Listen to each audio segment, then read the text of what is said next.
Hi. Hi. This is for our listeners, just so that everyone knows, the last episode that was released was a little tiny episode because our recording got screwed up. Yeah, I screwed up. That is okay. It happens to everyone every once in a while. So we already covered some biography on the last episode, so we don't have to worry about... God. But we did almost forget to mention something. I'm so glad we had to re-record because we totally forgot that we had a special comment on our last episode. Yep. We got a message from Cecilia Nelson, who is the daughter of Russell Kirk, the author of There's a Long, Long Trail A-Winding. And I believe that when I saw the message and when I told you we'd received the message, we both had kind of the same reaction. Yep. Which was... Oh, God, no. Why? Please stop. Why, God? We were critical, but not to his writing and not to his story. It was a good story. So she wrote with the kindest, most informative message I think we've ever received in the years doing this podcast. Do you agree? I don't know. I haven't seen any other messages we received doing this podcast. Oh. No, but when I sent you the message, you thought it was just... Yeah. Amazing. So I'm just going to read it out loud. It says, she wrote, the character of Frank Sarsfield is based on a real hobo named Clinton Wallace, whom my parents, Russell and Annette Kirk, asked to lunch and were surprised to find had a talent for reciting poetry. A few years later, my dad heard from a prison warden that Clinton, who was there for petty theft, he was nonviolent, would be released if he had somewhere to go, and so wrote to Clinton inviting him to stay with our family. Clinton lived with us for 6 years and was very kind to my sisters and me. Sometimes he would disappear and go back on the road and send us kids postcards. When he died, my dad had Knight of the Road inscribed on his gravestone. And I just thought that was an amazing story. Yeah. Yeah. And so I wrote back and I asked if she minded if I shared it on the episode. And she said, sure, it's fine to share. She said, Clinton was a very unusual fellow, almost childlike in some ways and well-mannered. He avoided hard work like the plague and stole from church poor boxes because he said he was poor. Smile face, which is what Frank Sarsfield does in the book. My dad writes about him in his memoirs, The Sword of Imagination. You might like Old House of Fear that was published in a new edition a year or two ago. It's not frightening by modern standards, but is enjoyable in the gothic romance genre. And I'm just like, Cecilia, what a wonderful message. I don't know if she actually is a regular listener to the episode or if someone pointed her this way or if she just has like maybe a Google search set up for her father's name and there's a long, long trail of winding and she just found us. But I think it's amazing. She seems like a lovely person. She really does seem like a lovely person. I was touched and moved. She's my favorite listener. She's now my favorite listener. So that is that. And hey, everybody, I'm Phil. And I'm Willow. And it's Del Toro time. It's Del Toro time. It's Del Toro time, everyone. You're still wearing my shirt. Which shirt? Oh, I am wearing your shirt. Yes. So, ladies and gentlemen, I showed up at Willow's mom's house today with a bunch of stuff to drop off. And Willow pointed out that... You're wearing my shirt. Somehow I ended up with this shirt. Describe the shirt for our listeners. It has a cuttlefish on it, and it says, let's cuddle. Uh-huh. It's my favorite shirt. I got it from the Mid-Continental Oceanographic Institute. If it is your favorite shirt, why have you never asked for it back? I have! If it is your favorite shirt, why have you never asked for it back recently? Because I forgot you had it. I wear this shirt happily, forgetting that it is not my shirt. You can go get your own version of it. Where can I get my own version of this shirt? At the Mid-Continental Oceanographic Institute. What is the Mid-Continental Oceanographic Institute? 826 Minneapolis. It like works with young writers and... Yeah, works with underprivileged students to help with homework, stuff like that. And you've worked with them. Mm-hmm. They opened a writer's room at South. Yeah. You had a good experience with them. Yeah, they're great. I got to talk to... Dave Eggers. Dave Eggers, yeah. I got to talk to him. No, you did not get to talk to Dave Eggers. You got to go to a fancy dress party and interview Dave Eggers in front of a bunch of fancy people. We talked a bit, too. I told him I was working on a novel, and he was very excited.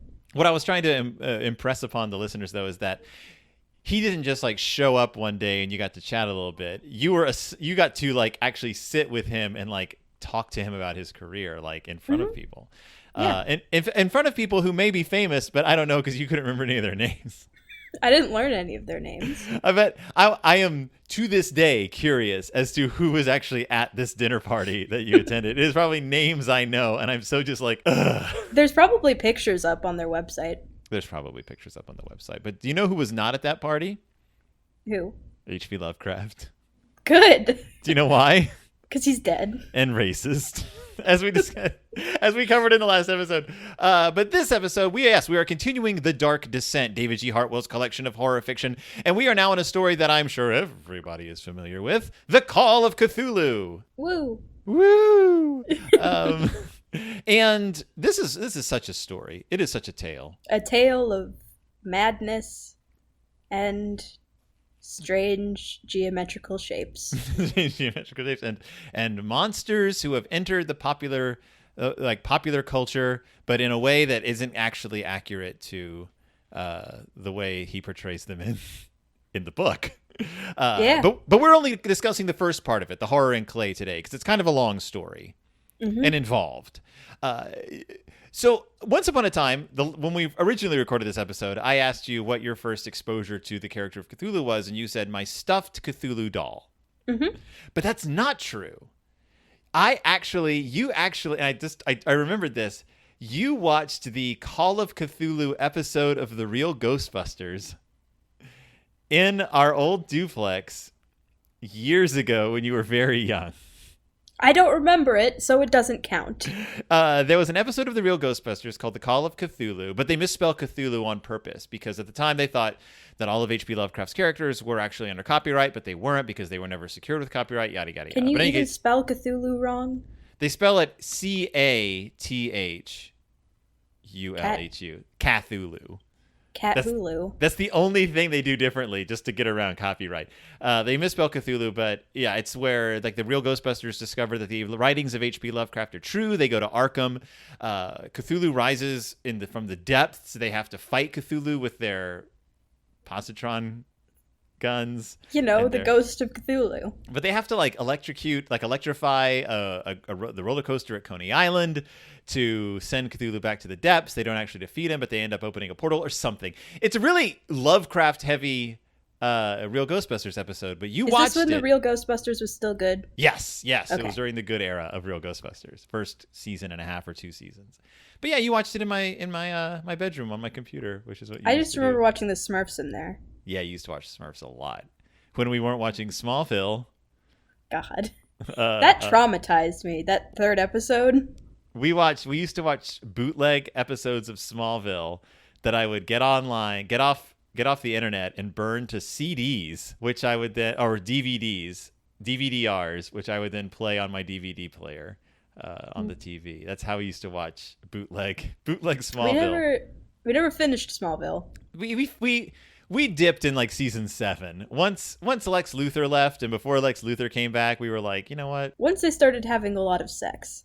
Once there was, and plus like the whole season where like Lois or Lana became a witch, it got really weird.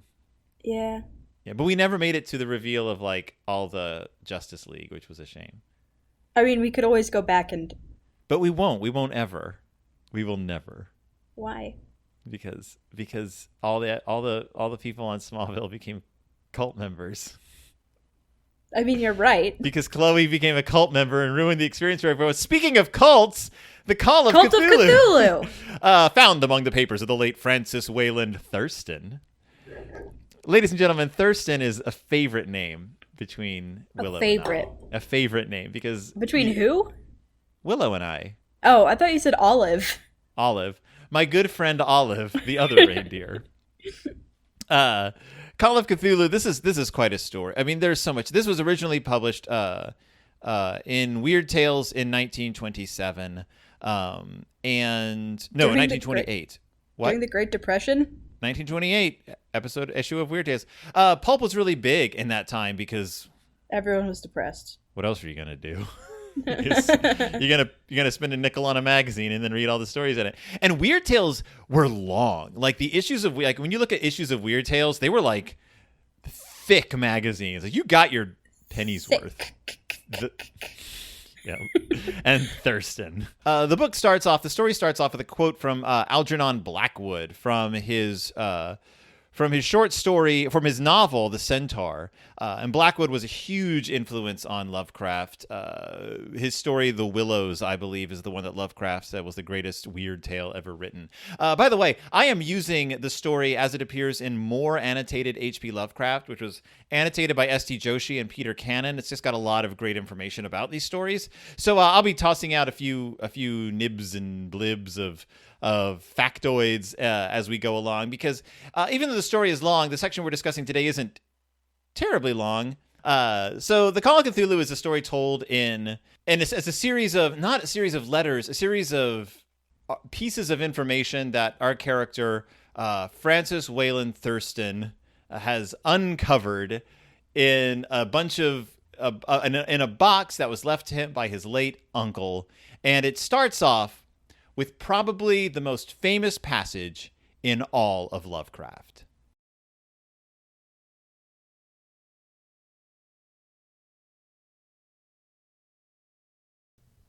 The most merciful thing in the world, I think, is the inability of the human mind to correlate all its contents.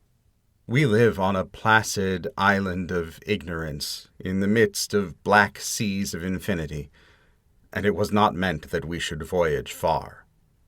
The sciences, each straining in its own direction, have hitherto harmed us little, but someday the piecing together of dissociated knowledge will open up such terrifying vistas of reality and of our frightful position therein, that we shall either go mad from the revelation or flee from the deadly light into the peace and safety of a new dark age.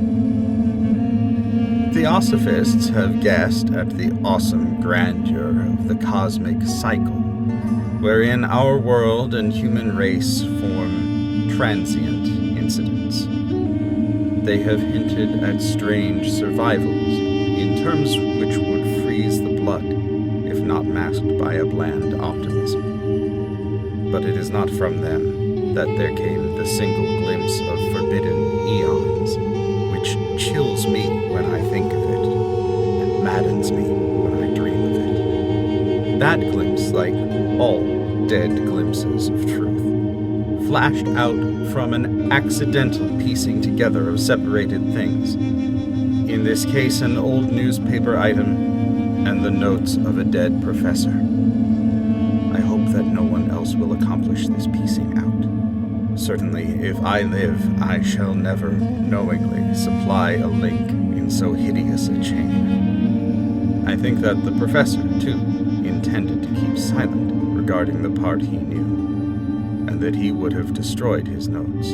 That was the first two paragraphs of The Horror in Clay from the Call of Cthulhu, and it was read to us by whom? Andrew. Our good friend Andrew Troth. He is a local actor and writer and narrator of audiobooks. In fact, if you're looking for more works by Andrew Troth, and I will remind you again at the end of the episode, if you're looking for more works by Andrew Troth, his mellifluous tones can be found on audible.com, or he has read a ton of books by this point. So just search for him, Andrew, Troth. And not only is he an amazing reader, he is an amazing friend. Yes, he's great. A delightful actor and performer here in the Twin Cities. I have directed him myself in a production of Reefer Madness 11 years ago.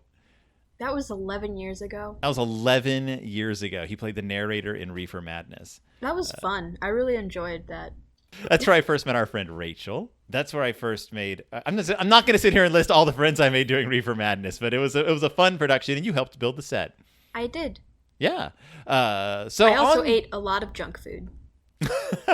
You did eat a lot of junk food. And you watched Alvin and the Chipmunks on our friend Avian's phone. Mm-hmm. She had a movie on her phone, which at the time was still pretty novel, watching a movie on a phone. So, so Call of Cthulhu, this is a story found among the papers of the late Francis Wayland Thurston of Boston. His uncle has died. He was what was his uncle? Archaeologist. Professor Emeritus of Semitic Languages at Brown University in Providence. Wasn't he also an archaeologist? He did. He was an expert on ancient inscriptions. So yeah, he had a lot to do with archaeology. Okay, I was I thought he was an archaeologist. I knew he was a professor too. Not his uncle, his granduncle. Sorry, George Angel. We had some discussion as the actual pronunciation of his last name, Angel. Angel. You and I talked about this. Angles. His name is George Gamel Angel, and or Angel. And Angel is the name of the street where Lovecraft lived as a boy. He has little tributes all around in this story. And also they mentioned theosophy. What can you tell me about theosophy? I have no idea what that means. So the whole introduction of this book is all about how it's great that one of the greatest things about being a person is that we've never been able to put together all of our collected intelligence, because if we did, we'd go nuts. And that theosophists are the people who've come closest to figuring out what's really going on in the world. Theosophy is it's a discredited science or like form of thinking that has to do with mysticism. The part of the gist of it is that all the religions of the world, all the belief systems of the world can trace their roots back to one like sort of central form of thinking or central origin. Usually it's like Mu or Atlantis, places like that. It was created by Madame Blavatsky. She kind of helped form the idea behind theosophy, and Madame Blavatsky will pop up throughout sort of weird fiction, because a lot of weird writers sort of used her ideas to come up with like crazy stories. Her philosophies were also twisted and warped by the Nazis to become the philosophy of the Third Reich. But Madame Blavatsky was not a Nazi herself, of course. She was not a white supremacist by any means. Just they twisted her teachings of sort of like early humans and the origins of humanity for their own like stupid ideas. The notion of like the Aryan race and things like that. Like Madame Blavatsky. We can stop talking about Nazis now. Yeah, but when people mention Madame Blavatsky, they tend to be like, "Oh, that woman who like helped create the third." And that's false. She had her own problems. I mean, she was kind of rad. Like she was a single woman who like traveled the world, like and like had like and like led her own like movement. Like, and at the time that was pretty intense. I mean, we don't know if she was a white supremacist or not. We know a lot about her though. She wrote a lot, and we know what her thoughts and feelings were, and they didn't have much to do with like crappy ideas like that. She was mostly just like, no, we came from like angels and devils and stuff. In any case, that's enough with Madame Blavatsky. So yeah, this guy, George Angel, Professor Emeritus, has died. We don't know why. He was jostled by a black sailor on his way up the subway stairs to his home. But he was in his 90s, so people were like, he could have just died because he was old, and it's the 1920s. So, what are you gonna do? But this guy, the narrator, Francis Wayland Thurston, is in charge of his estate, yeah. And he finds this box of materials. Mm-hmm. Oh, I see where you were talking about. The American Archaeological Society wants to get some of these materials, and so he's going through them to see what's in there. And he finds as he says, a weird clay bas-relief and some, quote, disjointed jottings, ramblings, and cuttings. Cuttings meaning like newspaper clippings. Mm-hmm. About just some like weird stuff. And he describes the bas-relief, and he says that it's like it's modernish, but it kind of looks old, but it's got cubism in it and futurism, and there's hieroglyphics on there. There's a document that accompanies it called Cthulhu Cult, and he's like, what is going on? Like, there's a lot of like, and like the picture is like of a pulpy tentacled monster with like wings that's sitting on a thing, and it has like kind of like it looks kind of like an octopus or a dragon. It's got like a big like in a cityscape behind it, and he's like, this is weird and gross looking, and I don't understand what all of this is about. When I first read the part where he describes what it looks like, where he says it reminded me of an octopus, a drag. Like, I can't remember what exactly the phrasing was. Yeah. Could you find it? It says, If I say that my somewhat extravagant imagination yielded simultaneous pictures of an octopus, a dragon, and a human caricature, I shall not be unfaithful to the spirit of the thing. I somehow didn't read human, but I read pigeon. That's even scarier. So when you said human, I, like, in the last time we recorded, I almost interrupted and was like, do you mean pigeon? And then I went back and read it, and I was like, oh. Oh. So this is the first time we actually get mentioned in Lovecraft's writing, Cthulhu. And in 1935, he wrote the definitive statement on the pronunciation of Cthulhu. He wrote, "The word is supposed to represent a fumbling human attempt to catch the phonetics of an absolutely non-human word. The name of the hellish entity was invented by beings whose vocal organs were not like man's. Hence, it has no relation to the human speech equipment. The actual sound, as nearly as human organs could imitate it or human letters record it, may be taken as something like," and then of course he uses like letters, like accent marks that I do not understand, but it's something like Call Cthulhu, which the first syllable pronounced gutturally and very thickly. Chol. The U is about like that of full. Chol. And the first syllable is not unlike clol in sound, since the H represents the guttural thickness. So thanks for clearing that up, Howard. I've never heard someone just refer to H.P. Lovecraft as Howard.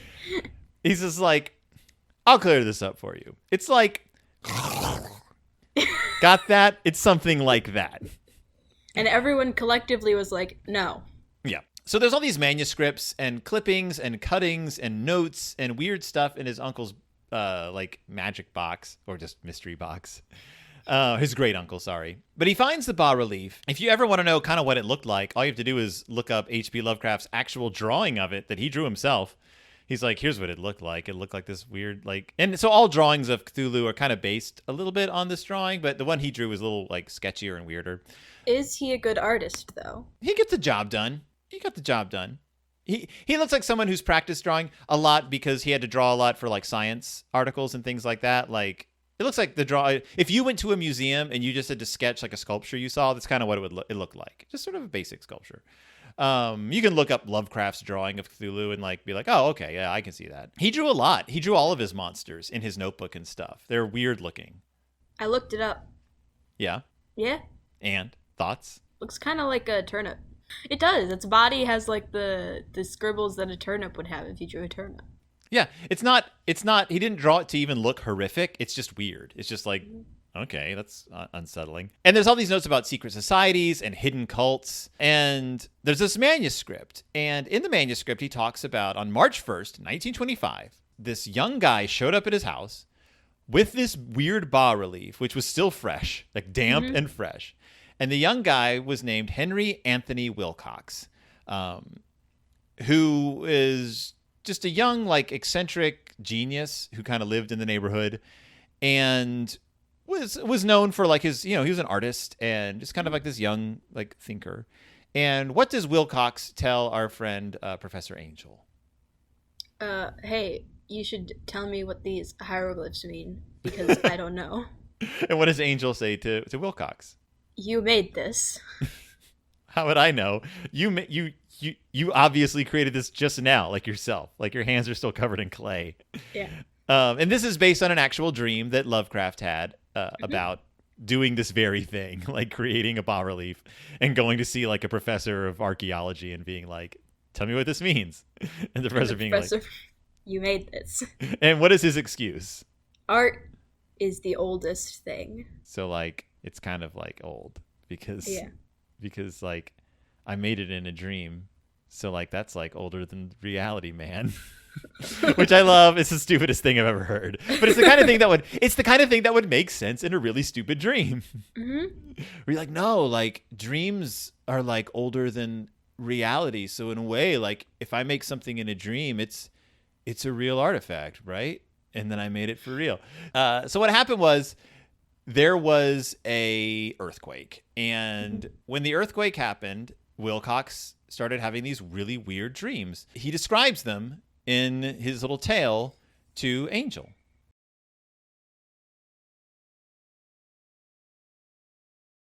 It was then that he began that rambling tale which suddenly played upon a sleeping memory and won the fevered interest of my uncle.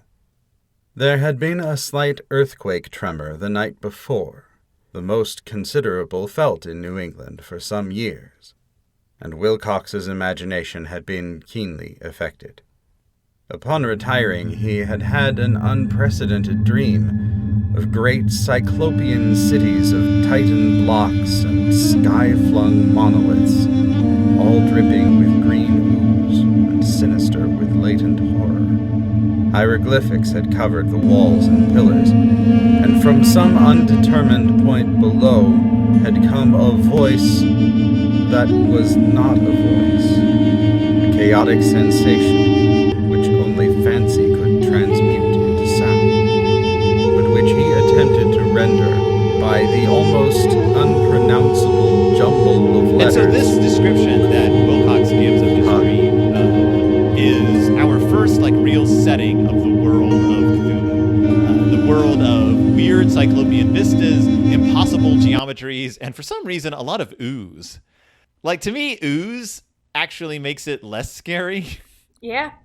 Because that's, I guess we're so used to ooze in horror that it's that's just everywhere. That makes sense to me.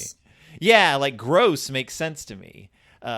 Geometry that doesn't make sense is scarier. Any kind of geometry. Geometry is scary. I have my geometry notebook here because you brought it to me. And I looked through it and I wanted to cry. Geometry makes me laugh. Because in my geometry class in high school, I sat next to this guy, Jeff, and we didn't pay attention, but we would tell jokes to each other. And he would tell this joke, and it's not funny anymore because of all the horrible things that have happened since we were in junior high. But he would tell this joke that used to make me laugh. That would go, knock, knock. Who's there? Bill. Bill who? Bill Cosby. It's not funny anymore because Bill Cosby's a horrible man, but at the time he was just an actor. And he would tell me this joke and it would crack me up so much because it wasn't funny. Because it wasn't a joke. Because it wasn't a joke. It was just a question. And then he would tell the answer to it. Also, he would sing the song from the commercial for this pasta called Dinosaurs. It was these little pastas that were shaped like dinosaurs. And really? And the commercial would be the dad would be making it or something, and the kids would go, "Dad, don't eat that, or don't make that. You'll attract dinosaurs." And then the theme song would go, "Dinosaurs, those romping, stomping dinosaurs." And so we'd be working, taking notes. And all of a sudden, Jeff, who sat right next to me, but one desk in front, so he actually had to turn around, he would go, "You'll attract dinosaurs. Dinosaurs, those romping, stomping dinosaurs." And I'd start laughing. So geometry is funny to me. But you sound like the worst students. Not Lovecraftian geometry. It was our geometry teacher's first year to teach. And the first day of school, she said, "I'm a new teacher. This is my first class ever." And she lost control of that class that very day. And you never say that. She never gained it back. It was the worst thing. And what's funny is her roommate, I had for another class. So I had two first, I think her roommate, it was her second year, but she was like, "Oh yeah, we were roommates in school." And she also lost control of her class. Yeah, you can't show weakness to children. But she was a better teacher. Physical science. Destroy you. Physical science class. I hate children. Yeah, I never want to be a teacher. We were horrible. We had this other teacher who lost control of class. She was a young teacher. And I just want to point out to my listeners, that I was not part of this. I was a good student except for the dinosaurs thing. But I had another teacher. It was her first year teaching. And she was she would go, if the class got disruptive, she would go, "You guys need to calm down." And people wouldn't calm down. And she would go, "If you guys don't calm down, I'm gonna open the cabinet and get out my Uzi and shoot all of you." That was how she tried to get. It was really upsetting. She was very upsetting because she would laugh and she cried a lot in class too. I don't think she was ready for teaching. I don't think anyone who threatens children with a gun should be allowed to be a teacher. She'd be like, "Ha, don't make me get my Uzi." God, that was a weird class. I'm surprised she didn't. I don't even remember what class that was. I don't remember what that class was. I just remember her. I remember everyone in that class and where we sat, but I don't remember what the lesson was. That was a bad class. I was surprised no student ever went home to their parents like, yeah, my teacher threatened to shoot us all. Oh, we didn't do that back then. We didn't do that back then. I forgot that was a different era. It was a different era. We didn't complain about the horrible things our teachers did. We suffered in silence. And then we went to therapy. Okay. So what were we talking about? So this guy, Wilcox, has been having weird dreams, but Professor Angel is like, this kid is interesting. So he would invite him over and interview him about these dreams because they're fascinating. And they're all about cyclopean imagery and weird chanting and these weird sounds. He says, a subterranean voice or intelligence shouting monotonously in enigmatical sense impacts, uninscribable save as gibberish. And that's what I was referring to. My favorite description of anything ever is, it's not even a sound. Enigmatical sense impacts. It's this incomprehensible something that's impacting your senses that we're like, I guess I'll just describe it as sound because that's the closest thing human beings can come. That's what I love about this story, is that you're supposed to take away that Cthulhu is from some place or some idea that we don't even have the senses to comprehend. And that's what gets lost when we talk about these creatures, is that we can't even perceive them. It's like, did you ever read the story Flatland? No. About the creatures who exist like in two-dimensional space. And if something from the third dimension intrudes upon the second dimension, like the two-dimensional space, like they can only perceive like a cross-section of it because it's three-dimensional and they're two-dimensional. And there's a Doctor Who episode like that. Yeah, and so it's just this weird thing that changes shape as the three-dimensional object passes through two-dimensional space. And you're like, what is this thing? And so, like, that's kind of what Lovecraft is trying to describe with these creatures, which is they exist at a higher dimensional level. So when we see them and hear them, we're like, what is this thing? We can't comprehend it. That you missed the visual of me doing it, but it was awesome. Like, it's awesome. So people don't really go insane in Lovecraftian stories. It's just like their senses are like overridden by a thing they're not supposed to be able to perceive. I already can't handle normal senses. Yeah, there's too many of them. We should combine the more useless ones into like. What are the useless ones? Taste and smell. Taste. Combine those. They already kind of are combined. I know. So just combine our noses and our mouths into just one like snoot organ, and then that'll save us a lot of time. What? And maybe like hearing and seeing. What if we had just some kind of weird ear eye? What's the other sense? Touch. We need that though. So one day, so on March 23rd, Wilcox doesn't show up, and so Angel calls Wilcox's family, and they're like, "Yeah, it's weird. He went into a coma." They say coma. It's not really a coma. He has moments of consciousness. Lucidity, yeah. Yeah. And sometimes he talks. I mean, comas are weird. As someone who works for an organization that deals with brain injury, comas are strange. People, it's not being asleep. People can do things in comas because comas are weird. Man, comas are very weird. But I'm not going to get into that.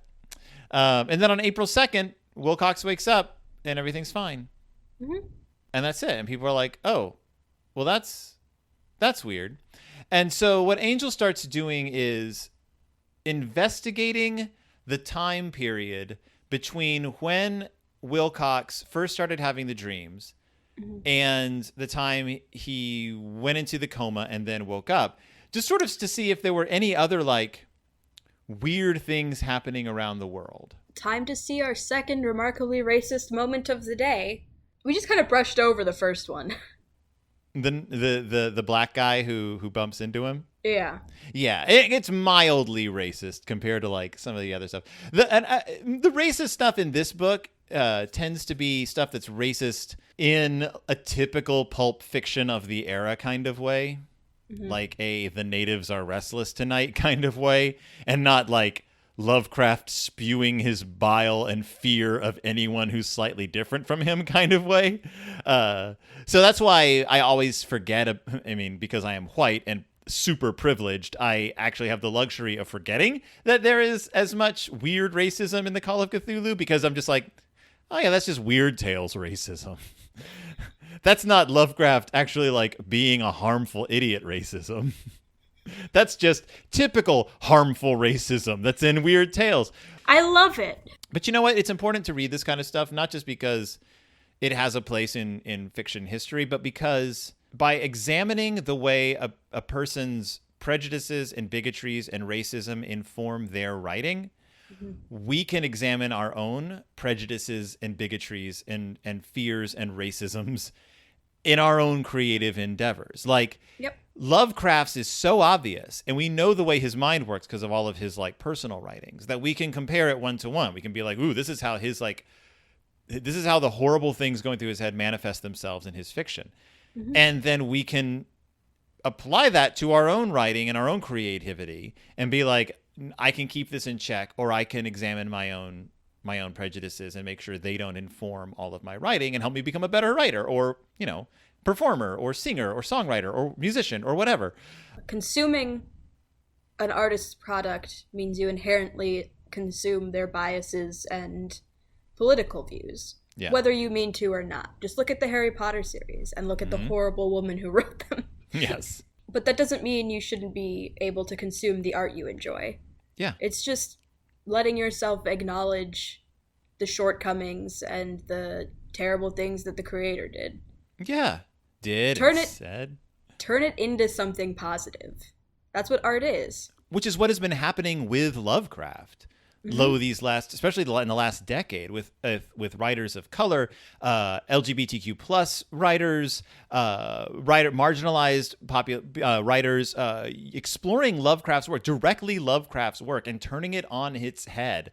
And not just being like, I'm a Weird Tales writer, but I am specifically operating within the milieu of Lovecraft, and I am turning the writings that came from his diseased mind into something of beauty and empowerment. And I think that like, to me, that's just one of the most amazing things, is all the work that people have been doing. And when we're done with Call of Cthulhu, at the end of the whole episodes, I will have a few recommendations for writers, because there's just a lot of there is so much great stuff out there right now. But yeah, so Angel starts exploring and seeing what else has been going on. Oh, the earthquake that kicked all this off was based on an actual earthquake from February 28th, 1925, that Lovecraft experienced and wrote in his diary, "House shakes, 9:30 p.m."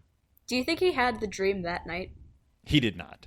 He did not. They're from different times. But he did experience an earthquake. So what does Angel discover on his investigations? People, specifically artists, kind of went bananas. One of them even got locked up in a mental hospital. Yeah. I say mental hospital. They were not great back then, so maybe that's not the proper term. So all these creatives start having weird dreams and deliriums, and they don't realize this is happening because no one's compiled all this information. But between February 28th and April 2nd... Because they're about as good as communicating with each other as the CDC is with the United States president. Also, it is the 1920s. Yeah. So they weren't posting this on, like, message boards. I should reverse that. As the United States president is... with the CDC. CDC, yes. It says average people in society and business, New England's traditional salt of the earth, gave an almost completely negative result. Those scattered cases of uneasy but formless nocturnal impressions appear here and there. But so scientific scientists, a little more affected, but it's the artists and the poets who just were like, "Ah!" and started having these visions of a gigantic nameless thing that shows up.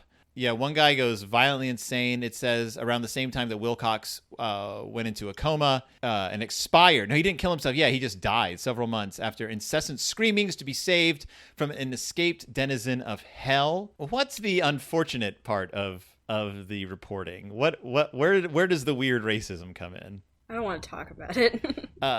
because the poets and the thinkers and the scientists are experiencing this and having these bizarre dreams and hallucinations, but the people who also experience it but become bothersome and wild are people in South America, voodoo practitioners in Haiti, people in Africa, people in the Philippines. Certain tribes become quote unquote bothersome. Oh, but also a theosophist colony goes nuts, which is weird. So, there were some white people that went a little crazy in California as well.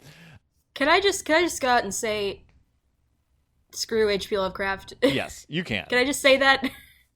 Okay. And, oh yes, a bunch of New York policemen were mobbed by hysterical Levanites. The Levant was the collective name for the countries on the eastern shore of the Mediterranean from Egypt up to and including Turkey. Here the term refers to the many Jewish inhabitants of New York. So basically anyone who wasn't a white New Englander went quite bazonkers. And an Irish painter hung a blasphemous dream landscape in the Paris Spring Salon of 1926. So people just went a little off. And where do you think we would fall in those categories? Like, not like the racist categories, but like, would we be the scientists, the normal people, or the artists?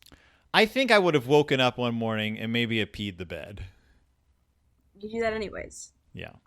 Feed the bed again, dear. What about me? I already have nightmares. I was going to say, you would have been like, had another nightmare, and I've been like, yup. I would have been like, I saw another nameless creature, and by saw, I mean I heard it scuttling around in the dark recesses of my mind again. So yeah, I don't know where we would have fallen on the old Cthulhu scale, but we would have fallen somewhere. Fallen asleep. The point of all this being that Professor Angel put all this information together. His great nephew Thurston followed up on a few of these where he could find the people involved and was like, okay, this is true. Like, he didn't just make all this up. No one seems to have realized all this was happening because my great uncle was the only one putting two and two together. But okay, so he compiled a bunch of information. He got this weird Cthulhu bas-relief from a young artist who dreamed about it. The words Cthulhu Fatagan, Brillier sort of appeared floating around in these visions. There's a cult maybe involved, theosophists, but don't really have enough information yet to come to any kind of conclusion. All we know is it's weird.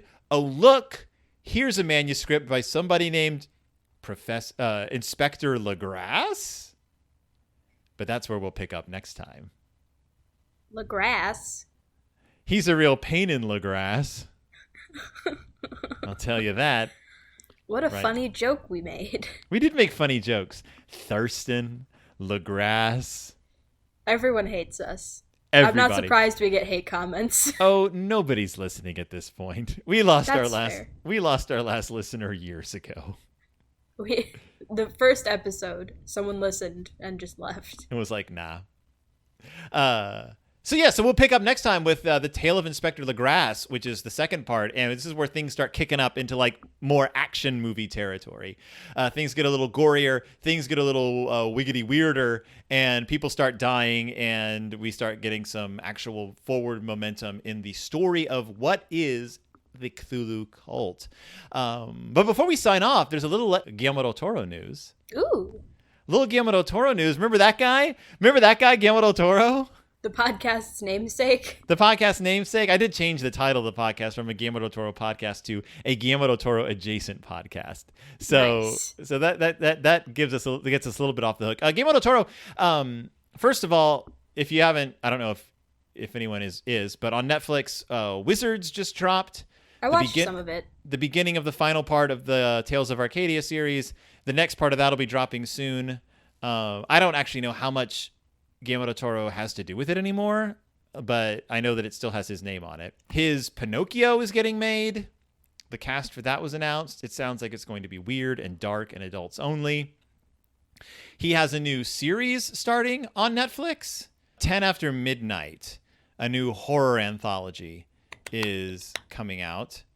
So that should be, I mean, it's Guillermo del Toro Presents, so I don't know how much he actually has to do with it. But upcoming American horror anthology web television series going to premiere on Netflix. And so there's a lot of like Guillermo del Toro and Guillermo del Toro adjacent projects sort of in the pipeline. Yeah. And of course, as we know from the past, Guillermo del Toro, huge H.P. Lovecraft fan, worked on At the Mountains of Madness for many years before having to abandon it. But he has announced that he would like to get it started up again. So who knows if At the Mountains of Madness will get made. It'd be great if it did. I liked the penguins that we saw at the exhibit. Yep. So that's it. Willow, do you have anything else to add before we sign off today? Andrew Troth, thank you again, Andrew, for doing these delightful readings. We'll be hearing more of his voice in the upcoming episodes. If you want to find out more about Andrew's work, go to audible.com and search Andrew Troth, Troth, to find all the books that he has narrated. He has been the narrator of the Tom Keller series, The Vegas Fae Stories, which are a series of contemporary fantasy, urban fantasy tales about the Fae. So, I think it looks like he has narrated at least 6 of those. Check him out if you like urban fantasy. If you like action and adventure, listen to the Urban Fae. Just to hear Andrew's voice, I don't know anything else. So thank you, everybody. I'm Phil. And I'm Willow. And we'll see you when it's Del Toro time.